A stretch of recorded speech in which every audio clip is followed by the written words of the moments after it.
All right, everybody, welcome back to the KSR YouTube channel and another Cutlass video. Hoping that's just going to be my Sunday tradition. Appreciate all of you guys that have been watching, subscribing, commenting. You know, I really like reading through the comments and seeing what you guys think of this whole project of me working on my car finally.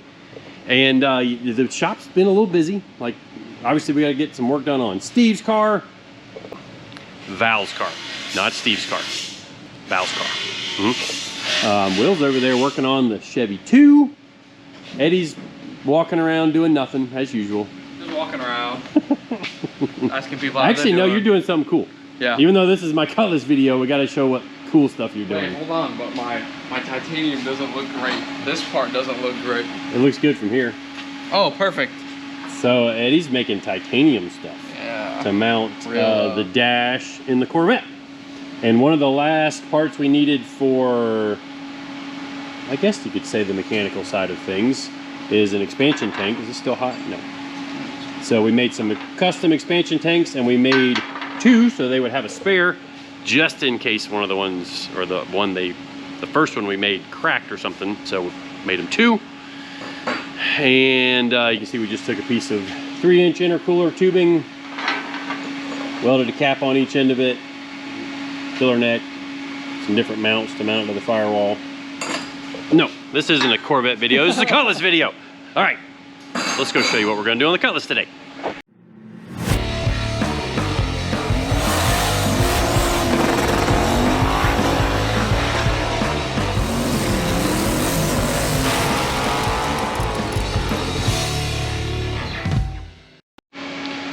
All right, so since the last video, I've welded all of this up, and you know, I don't think my welds look too bad.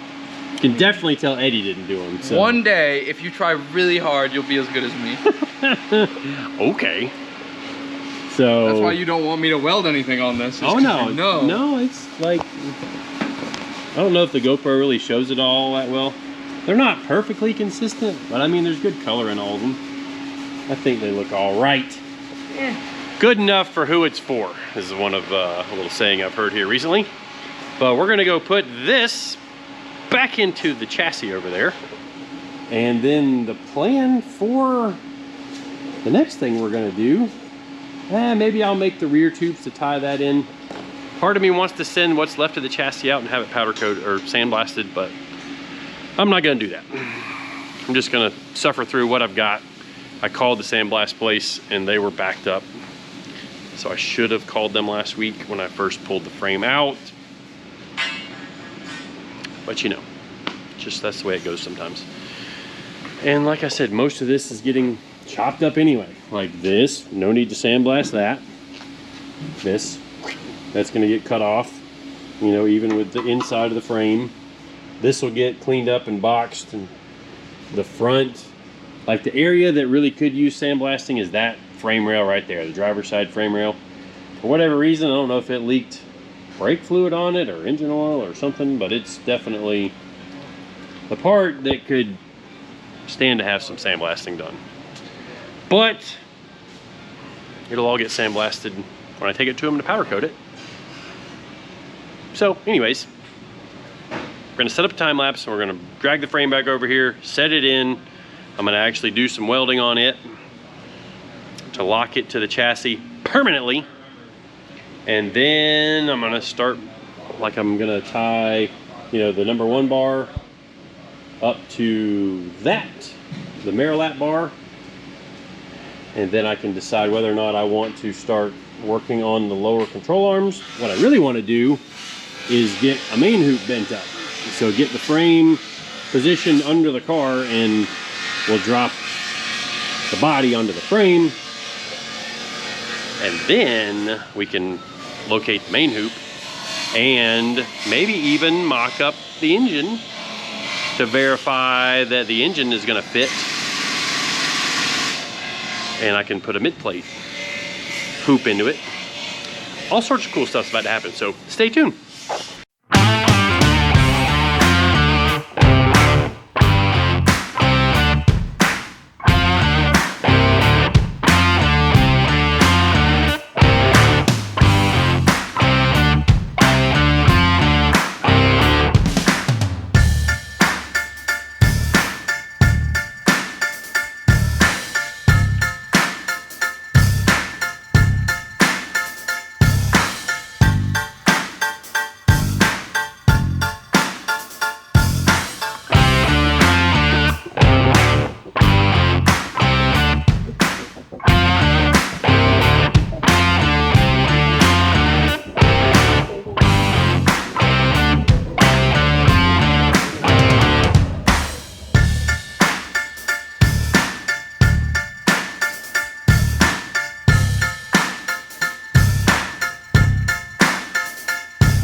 right, well, you guys probably figured it out by that last little bit of time lapse, but I had the chassis sandblasted. And I almost didn't think I was gonna get it back because the shop that I use right around the corner, one of the guys went out sick. Right after I brought it in, it was supposed to be 2 days. I called back and they're like, hey, it might be not till next week. It's supposed to rain tomorrow, so that was gonna be bad. But they ended up knocking it out. And I tell you, like when you blast these things down, you get to see just how bad some of the factory welding is, and ugh, it's bad. So I'll do some grinding on all that slag and get rid of all that, and I'll probably TIG over that just to make it super duper ultra pretty. Probably even TIG down the factory joint. We'll see what that looks like. But now I can drop the frame in. Well, I can't yet because I need to cut that out. So I'll cut that out and then set my bars back in and start welding. And one of the things that we saw in the time lapse, well, we saw it in real life obviously, but when we set the frame in before, this big open spot right here actually got about 3/16 of an inch smaller. So I'm gonna have to get the porta power out and squeak that back out just a little bit to weld it to the frame. As well as, the plan is to bring my spare block from home tomorrow, which will still be in this video, and we will set it in so that way I don't have to set my race motor in with the bottom of the block being open, because you can see the oil pan is still on top of my engine over there. So I got to fix that. But if it's just a bare block, I can measure down and figure out where my crankshaft center line is and all that good stuff from there. Anyway, I guess I'm going to set back up a time lapse and maybe cut that middle piece out of here and then set the bars in. Might do a little grinding on it first just to shine it back up where I'm going to be welding it, because ideally that outer bar gets welded all down this entire edge. That's my tentative plan. We'll see if I actually stick to that. But time for me to get back to work.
All right, well, maybe that was a long time lapse. I don't know how long I made that.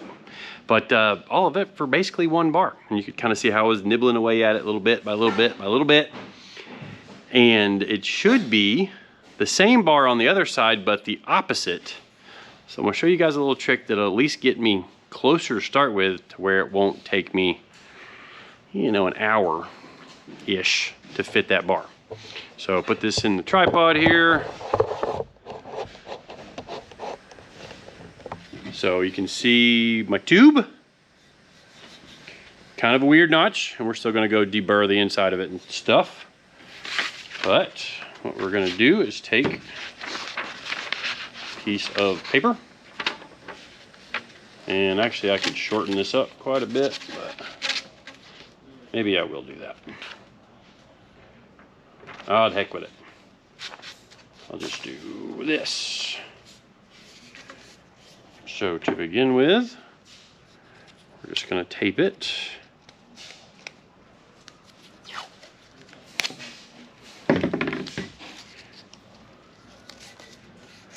See, I just wrapped it around there, got it pretty tight. Then we are gonna take a very fresh razor blade that just poked me in the finger and just slice out away from the tube, or in towards the tube, whatever works. Okay, in towards the tube. So I'm just kind of following it.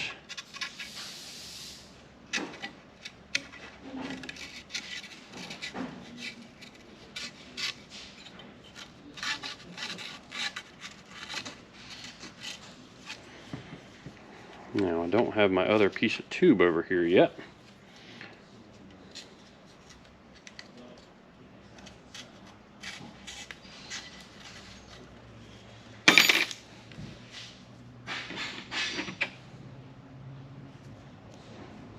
All right, so that gets me close. So now what I will do for the next piece, let me go get another piece. Hold on just a second. All right, we're back. Got our second piece of tube. And we will take the tape off.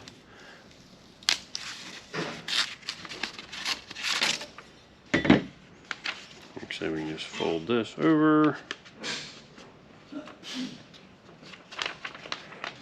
And now we'll just wrap it the other way.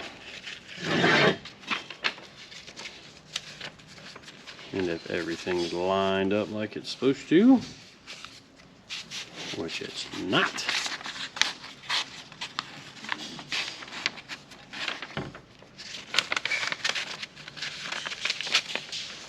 there we go.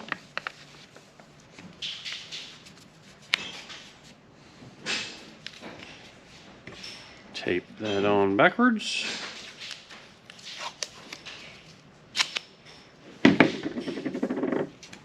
Actually, there's another tool I've got too that would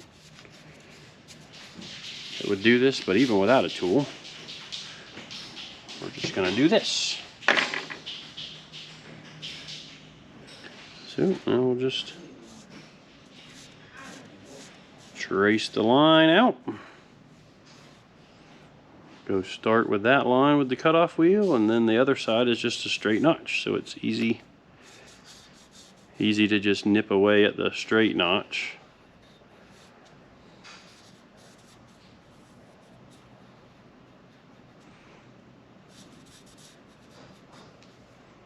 Yeah.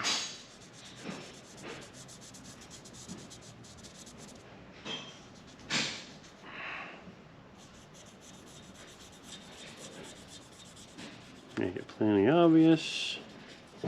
Maybe I'm going a little overboard, but okay. There we go. And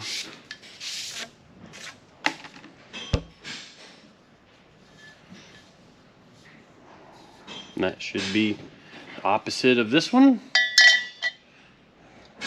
Yep. All right, well, I'm gonna go prepare that one, start welding it in, just because I want to step back and see it.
right, y'all, I was here late last night.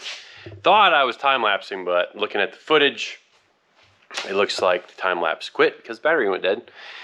Because it was going on for such a long time. I didn't hear the camera stop recording because usually GoPros beep at you when they, when they shut off. But I had my Raycons in because I was grinding and fitting and all that other stuff. And I didn't catch the last little bit on the time-lapse. But you can see we've got the mid-plate hoop in. And had the engine in and out of it.